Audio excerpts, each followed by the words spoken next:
Good afternoon, ladies and gentlemen. My name is Stephen Crowley, and I'm here today to teach you a very important life skill.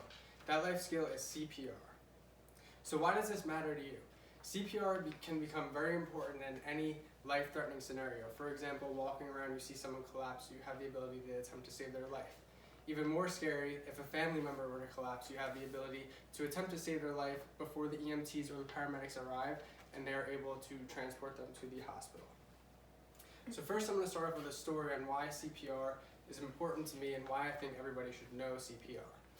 When I was stationed at Travis Air Force Base in California, I witnessed a code blue. A code blue is when a patient flatlines, basically, and they are no longer with us, their heart stops, and the med techs and the doctors immediately began CPR on this patient.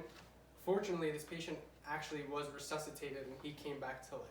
Without these med techs and doctors performing CPR efficiently and properly, this man would have not been living for the rest of his life. So my background and my credibility, I'm a med tech in the United States Air Force, and I am EMT certified and CPR certified.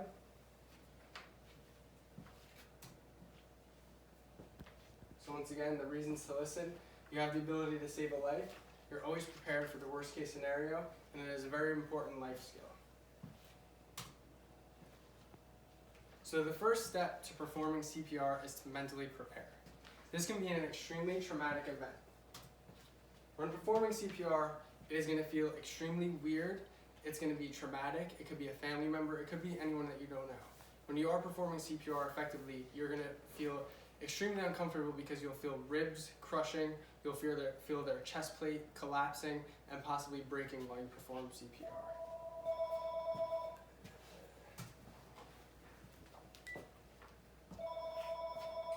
So first off, you want to know the basics. After you mentally prepare, you want to know the basics so you can properly perform CPR. It is not complicated at all, it only takes a few steps. So the basics are, first, check signs of life. By check signs of life, all I mean is simply check the patient's pulse.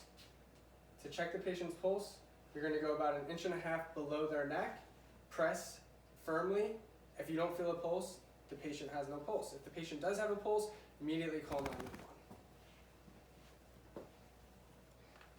If the patient does not have a pulse, you're going to proceed with CPR. The second most important step is hand placement. You're going to want to place your hands right in the center of their chest plate, making the hand motion, putting your hand out like this, taking your dominant hand, so my right hand, and interlocking your fingers and placing the meaty part of your palm directly on the center of their chest, right here. After you place your hands, you're going to want to immediately begin compressions.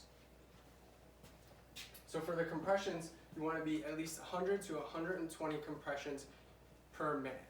A good way to remember how fast that you should be doing these compressions is the song "Staying Alive" by the Bee Gees. Here's a quick listen. If you simply follow the beat to this song, you will effectively perform CPR at the correct rate. Very easy way to remember how fast you should be pushing. The next and most important thing is head placement. When you're performing CPR, you want your patient's head to be slightly raised backwards. So if she were laying on the ground, you want their head slightly raised. This is called a head tilt chin lift. You're going to lift the chin up and tilt the head back. This clears the airway so that when you do begin to give respirations, air will actually flow into their lungs. And you will see a chest rise and fall. When you're giving these breaths, it's going to be over a 2-second period. So it's going to be over a 2-second period. You will see their chest rise and their chest will fall. You're going to give 2 breaths. So now, it is simply time to perform. Here's a little image on the steps to performing CPR. It's only 6 basic steps. So first off, call an emergency number, call 911. Very important that you say, we need a defibrillator. They're going to want to know that it's a code blue and they need a defibrillator in order to resuscitate the patient. Second, check vital signs. Like I said before, inch below the neck, press firmly, check for a pulse. You're going to check their breathing, make sure that there's no breathing, there's no pulse. That means you will immediately begin CPR. You will do Proper hand placement, hand out, interlock the fingers, meaty part of the palm is going to be placed right in the center of the chest, and you're going to press hard and fast for 100 to 120 pulses per minute. Then you're going to, after 30 compressions, you're going to give 2 rescue breaths. So 30, 2 breaths, 30, 2 breaths, 30, 2 breaths. Continue to repeat that cycle until help arrives. So performance, quick tips. So these are the basic things that you need to remember to properly perform CPR. Very easy, very simple steps, very quick to remember. Dial 911, ask for a defibrillator. Check pulse, check breathing. You're going to push hard and fast, at least 2 inches. You might feel cracking, it might feel weird. It does not matter, just keep pushing hard and fast, 100 to 120 pushes per minute. Then simply remember 30 to 2. You're going to do 30 compressions to 2 breaths. 30 compressions to 2 breaths. Keep repeating until help arrives. So to conclude, the easy to remember steps to CPR, mentally prepare yourself for what's about to occur. It may be a traumatic experience, but just fight through it.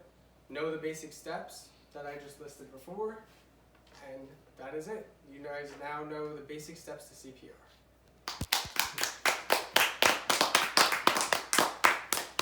I think I did good. I think you did good. All right.